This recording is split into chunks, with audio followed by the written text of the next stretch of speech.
Hey, it's BT, and we hope you enjoy this Inside the Episode. Today, David and I are talking about approval addiction and what you can do to determine if you are an approval addict. Enjoy.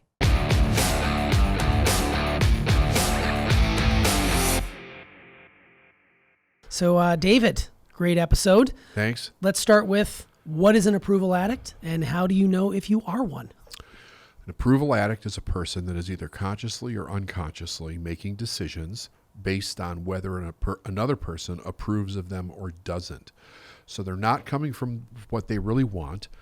They're coming from, if I do this, am I going to get approval or am I going to get disapproval? Is it going to be lovers or haters type of a situation? And they're not.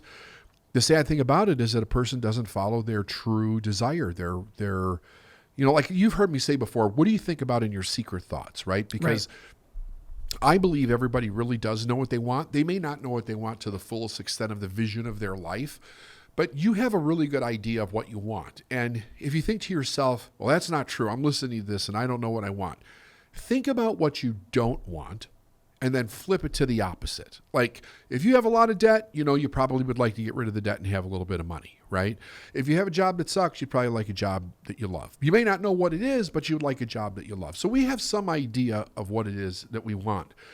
But when we're stuck in approval addiction, we can't allow ourselves to go to a place to risk saying, hey, I want this, because somebody might not approve of it.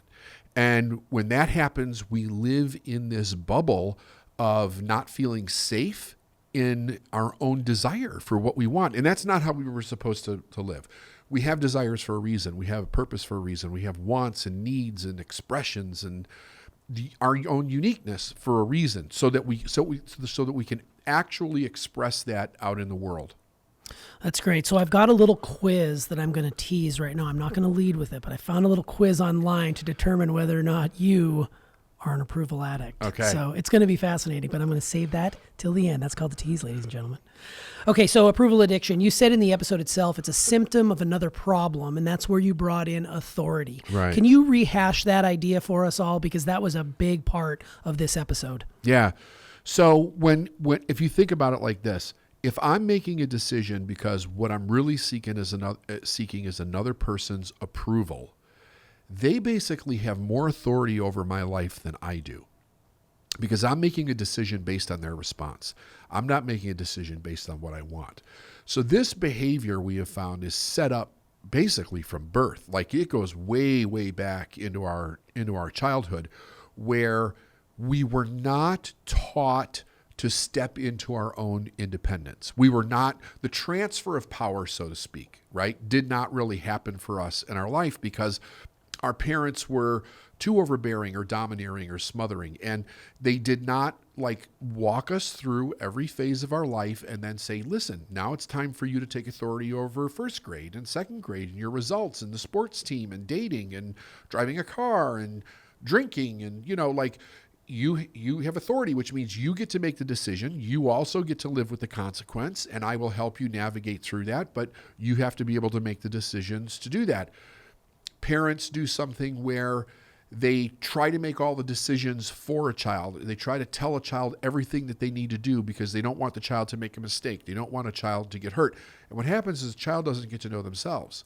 They don't get that intimate connection with themselves. So they then have mom and dad as an authority. But here's the problem. I become an adult. I'm not around mom and dad anymore. So I make my boss my authority. I make my girlfriend my authority, or my boyfriend, or my friend down the street, or the guy at the 7-Eleven. Like everybody has authority because I'm not comfortable making my own decisions because somebody always told me what to do or told me what not to do. Yeah. Oh man, that hits home, because I know that I've done this for my own kids. Oh, it was my mother, Tuss. Yeah.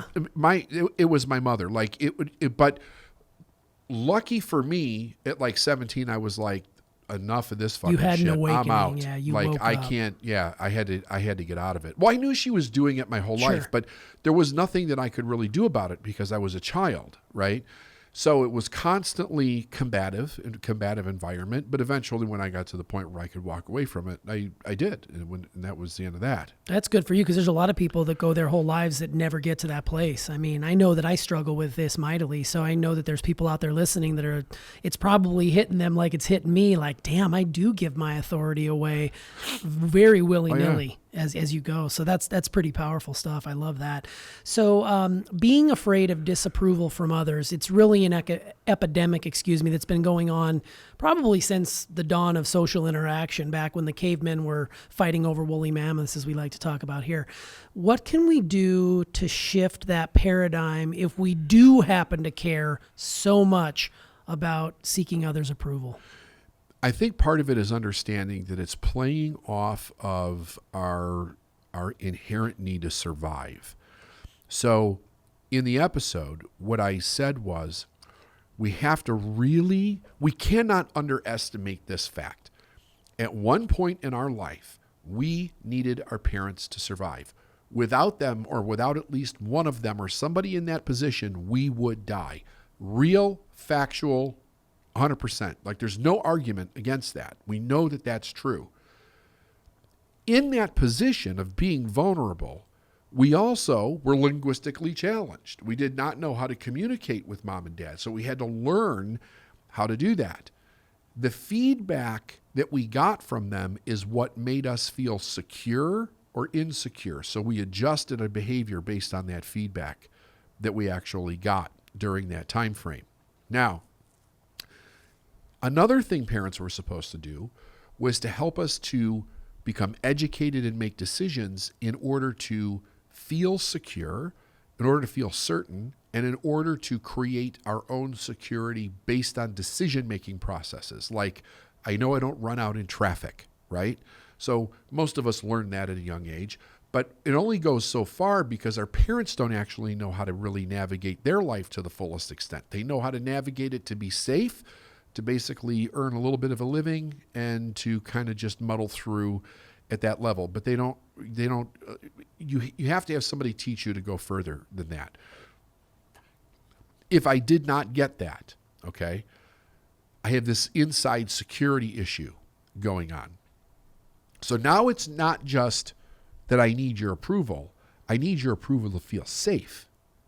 So what I need to do is I need to go in and I need to address two things. Number one, that there is this authority inside of me that says that I need approval. And then there's the other thing that without that authority, how do I feel safe? Because it plays off of both of those things. I've worked with a lot of people where I tell them how to replace the authority, but they still don't feel safe on the inside. So here's the bad news about this. You can't feel safe before you get the feedback. Unfortunately, that was supposed to happen when we were children. So the idea is basically this. We start where we are with whatever our situation is in our life, and we begin to self-parent.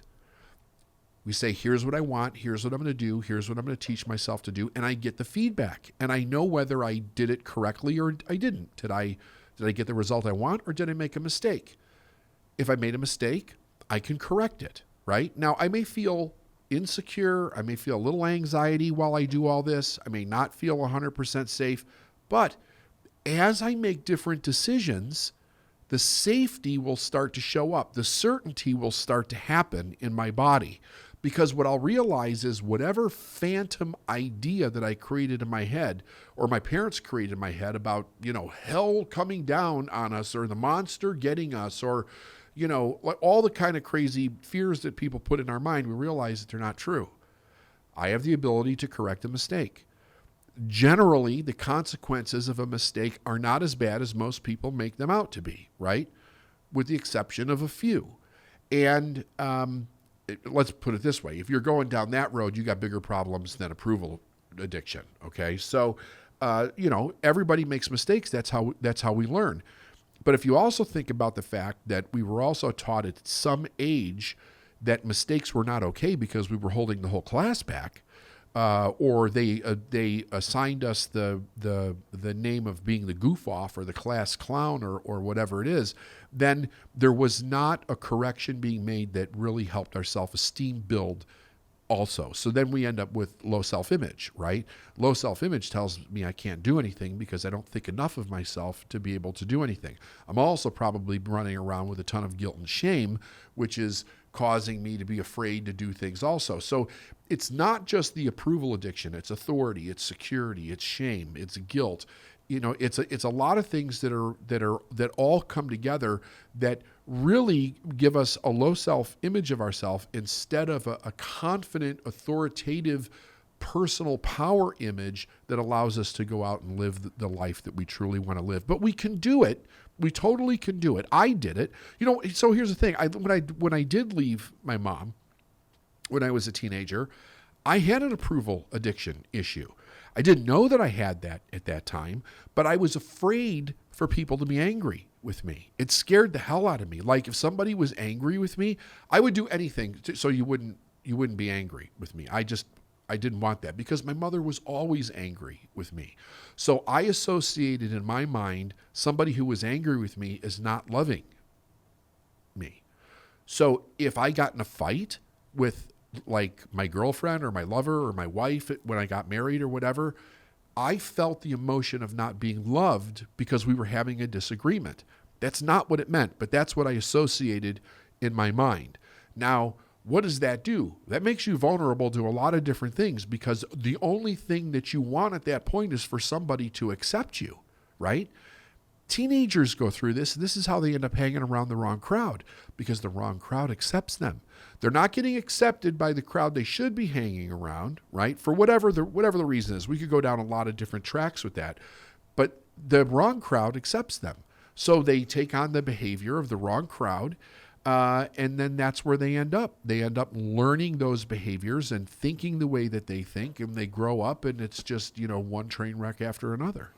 Yeah, I like that you brought in confidence because as you were saying all of that, I was thinking to myself, one surefire combatant to approval addiction would be self-confidence. Yes. Being able to be confident in your own self and becoming your own authority to be able to move forward. Yes. If you've got that confidence, you're going to make mistakes, but you know that mistakes will happen. You're able to be confidently aware that you can change the result. That's how you get the confidence, by making a mistake, correcting the mistake, and then getting it right. Now I'm confident I can get the result. That's how confident was supposed to be built.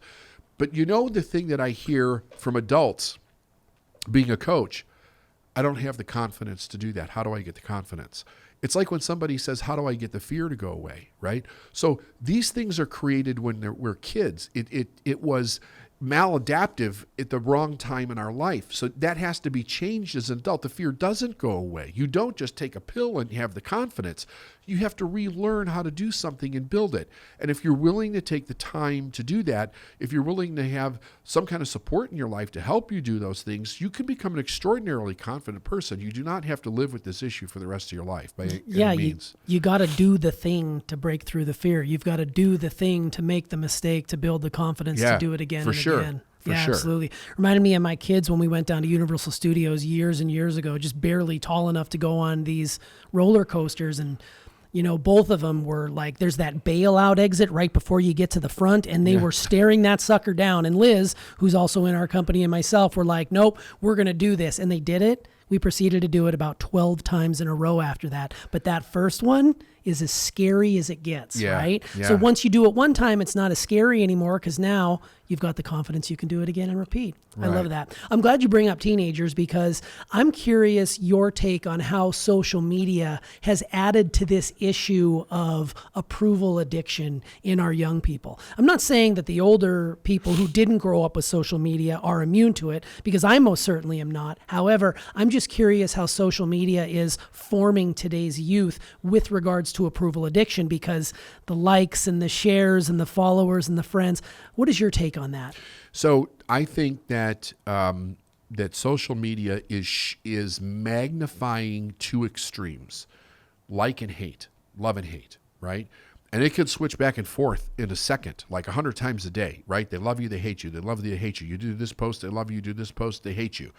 And it's not just one person. It's a whole gaggle of people swarming on you. Either they love you or they hate you.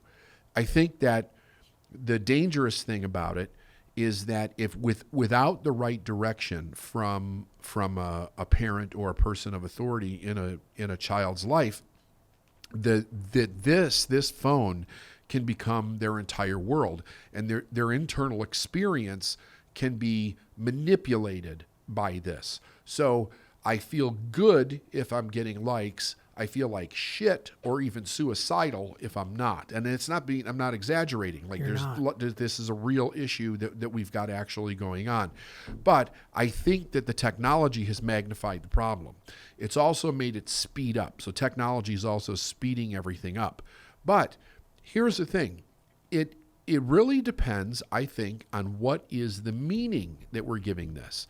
Now, in business, I'm talking a lot about this because this is going down a road that I don't particularly care for or necessarily agree with, but it's a road that we have to adapt to if we're going to stay in business, because technology is allowing people to get to the end customer, the client, the end user, faster than traditional marketing would allow anybody to do. So if you're going to stay in business, you're going to stay relevant, you have to be able to stay relevant on all the different platforms where people can see you. And guess what? They have to approve of you.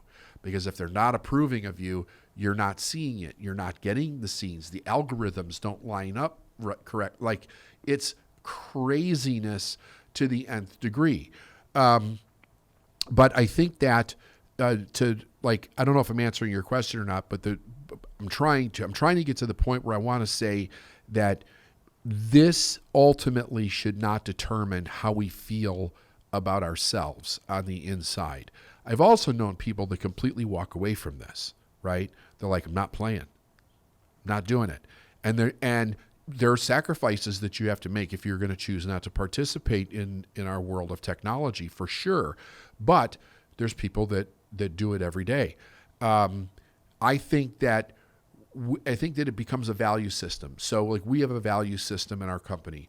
We hang around each other. We hang around people that have the same values. We talk about things. We interact in intimate ways that allows us to express our feelings, talk about insecurities, talk about things that we need to work on together. We hold each other accountable to different things. I'm part of different groups that do the same thing. So that this does not take over the entire world. And I think that we need to do this with children also. Like, there needs to be physical, human, interactive support that overrides what this is, because this can be a very dangerous thing if this becomes the world, right? If this becomes the context, the complete context, then the internal world becomes reactive to that context, and then it becomes dangerous. Absolutely. Great. Yeah, no, you absolutely answered my question, because I know that, Instagram has done some work on their engineering to remove likes. It doesn't have a number anymore. It just says David Nagel and others. So they've done a lot of those things, but I know that especially my youngest daughter, who's 16, when she doesn't get she used to count and track her likes, and if she didn't get 100 likes on a post, it was completely to the point where she wanted to either delete it or would be mopey because she didn't get it. So I think it's just interesting to see where we get our approval. I, for one, am grateful I didn't grow up in the age that social media is here, because I think I would have really been sucked in, because I, as a 40-year-old male, already get sucked in as it is. I can't imagine what it's like for a 13, 14, 15-year-old who's, going through changes to have to see this all the time. But at the same time, there's value in it. There's connection in it. And I see that as well. So I am by no means discounting social media. I just think it's interesting to see how it plays into approval addiction. It exposes the mob mentality of the world, right? So one of the things that I find disturbing about the world that we live in is the jumping to conclusions about making people wrong when there's a public mistake either made or brought to the surface. And then through the use of technology, the mob jumps on them and shreds them, and in many cases ruins their life. We built the United States on the idea of trying to find the best judicial system that we could come up with, a democracy where people had a somewhat of a fair opportunity to be judged by their peers in a way that's actually healthy, so that it determines right from wrong, right? we're surpassing that with this. All somebody has to do is say you're wrong, and then you've got a million people jumping on the idea that you're wrong, and they shred you to death on here. So it's exposing what it's really exposing is the mass insecurity and the approval addiction of the masses that's out there. Because again, and we talked about this when we did the Harriet episode, a lot of people that jump on that bandwagon don't actually believe it. They're just jumping on the bandwagon because everybody else is jumping on the bandwagon. Hence the mob mentality, right? Right. So there Being you go. a part of that community. Yeah, absolutely. Yeah, it's interesting. I mean, I think as humans, we love a great story. And when a person does something really well, we love their rise. But just as much as they rise, when they get to a certain point, that saturation happens, and then people cannot wait for the decline. Do you know who came into my head when you were talking about this was Justin Bieber, right? Yeah. So he's gone through a whole myriad, and the kid is young, like he's in his mid-20s or something like that. He's gone through many lifetimes of living, but I remember when he first started out on YouTube and he had like a documentary out about him. It was just such a lovely story and everybody loved him. And then he made a few teenage mistakes, shit we all do as teenagers, and I'm not making light of them or anything, but they were teenage shit. Yeah. And everybody just piled on, and he still managed to continue to put out music and be an artist. But to hear my younger daughter talk, she says, there's not a lot of people who like him. He's more hated now than anything else, because we love a great story, but only to a certain point. And then when that saturation hits, we cannot wait for the demise so we can pile on and say, you're no better than us, deal with it. It's just approval. And I love, and he kind of is of the mindset of, I don't really care what you think. And that's pretty bold coming from a 20-something to be able to say that. And maybe that scares the shit out of people too. Yeah. So really interesting.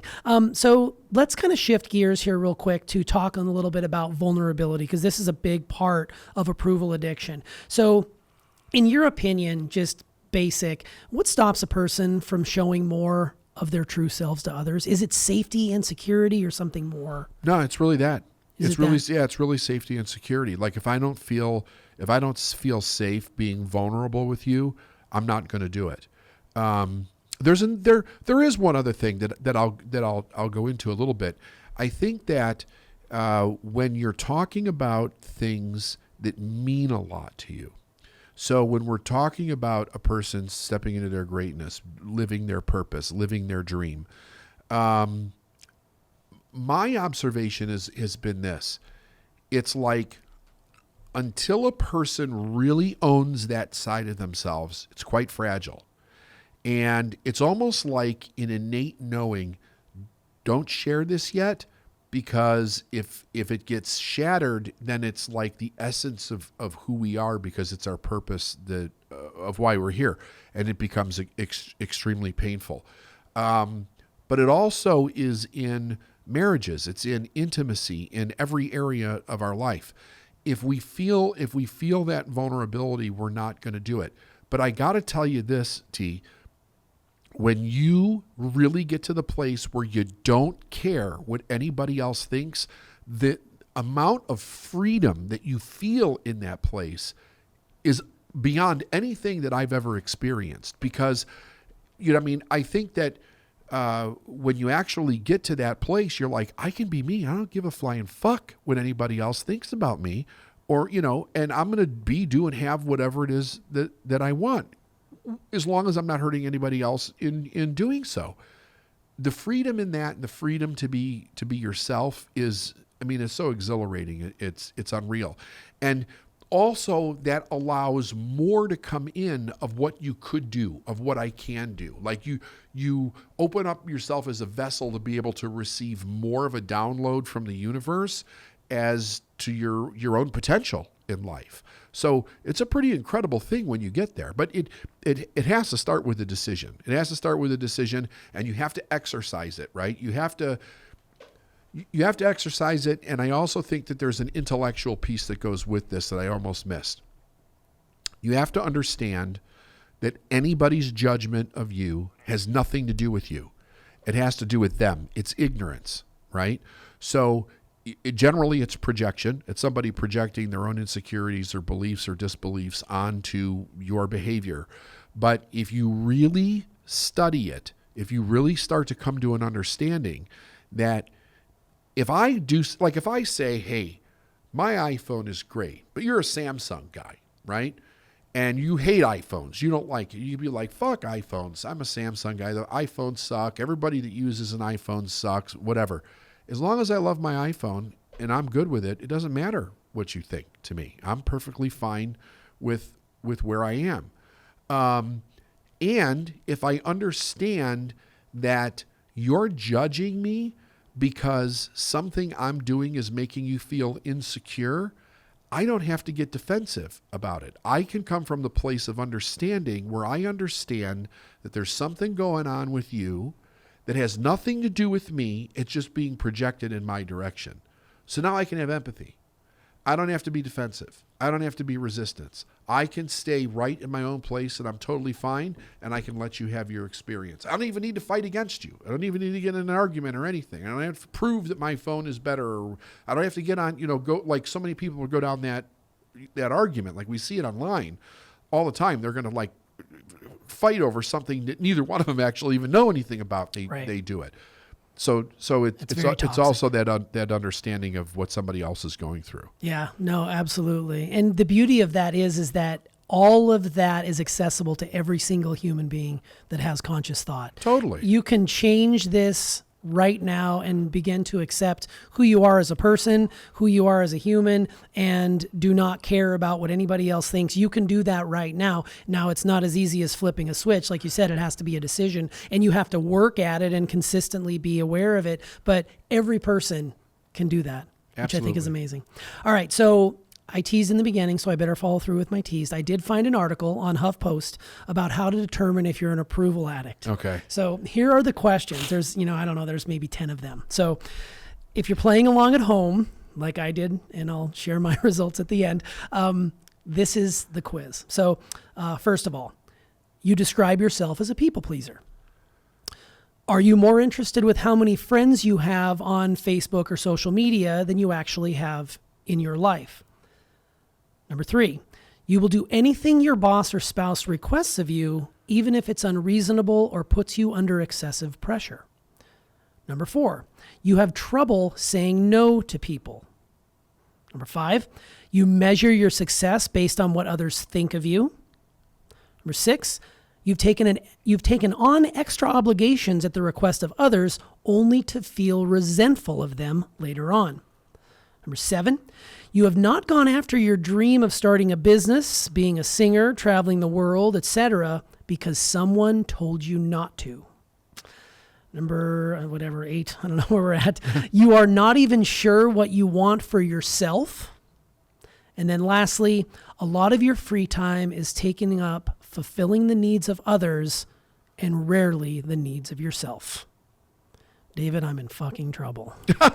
So as I go through this list, and this is so perfect, because as I went through this list, I'm like, oh shit, do I be vulnerable here and say, yeah, that's pretty much a 90% to the yes from that list about what I just went through. Now, I think awareness is important here to know that you're aware of it. I thought it was a really cool quiz because I did answer yes to primarily the majority of those questions. However, being aware of it, and I have been aware of this for quite some time, doing much work on myself, but I do seek approval from others. It's a big deal to me, and I do not like conflict, and I want to make sure everybody's happy. I am the master of woo here at Team Nagel. Winning others over is my prime directive. However, having conversations with you like this, I can see the freedom that comes from being able to say, you know what? Today I'm not going to be everything for everyone. I'm going to be everything for myself. Yeah. And I think that is the key. So I don't know. I'm sure your quiz results, David, were much different than my approval addict quiz results. But at one time they wouldn't have been. Okay. At one time it would have been just like what you're talking about. Yeah. The one thing on there that stood out to me, because this is something that we hear all the time, is you don't even know what you really want. Yes. And when I hear, like, one of the things I'll say to people when they say that to me is I'll say, whose voice is that in your head? Right? Because you're not hearing your own internal voice. The universe doesn't hide anything from you, and your higher self doesn't hide anything from you. If you're not getting to those answers, it's because somebody else's voice is in your head. And then we're back to the authority thing again.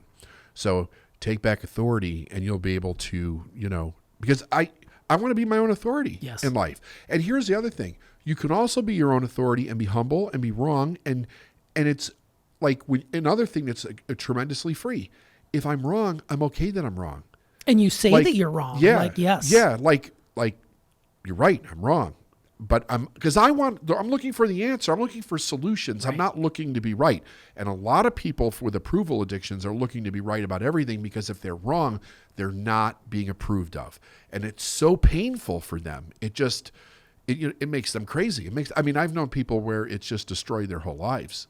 Yeah. Because of that. And it's unfortunate. Absolutely. Well, my biggest takeaway from this inside the episode and from the episode itself is, I think being aware of your own approval addiction, and then becoming and doing things to become your own authority. I think through self-awareness, getting to know yourself. And I think the homework for people out there listening is take a moment to ask yourself, what do I really want? Because I get asked that a lot by my wife, by you, by members of my team. And it is a difficult question for me to answer, because I will usually defer and say, well, what do you want? Like, I think decisiveness, even if it's something as simple as saying, what do you want for dinner tonight? I want Mexican. Right. Say it. Right. Don't say, well, what do you want? I think that confidence is exuded. I think decisiveness is exuded. And then it trains the brain that this is what I want to do, even if it's something as simple as picking your meal. Yep. Here's another thing. Let's throw one other thing in there too, because I was thinking about this as you were saying that, and I agree with all of it. If you find yourself judging other people, you're guaranteed to be an approval addict, because you're projecting onto them what you don't approve of.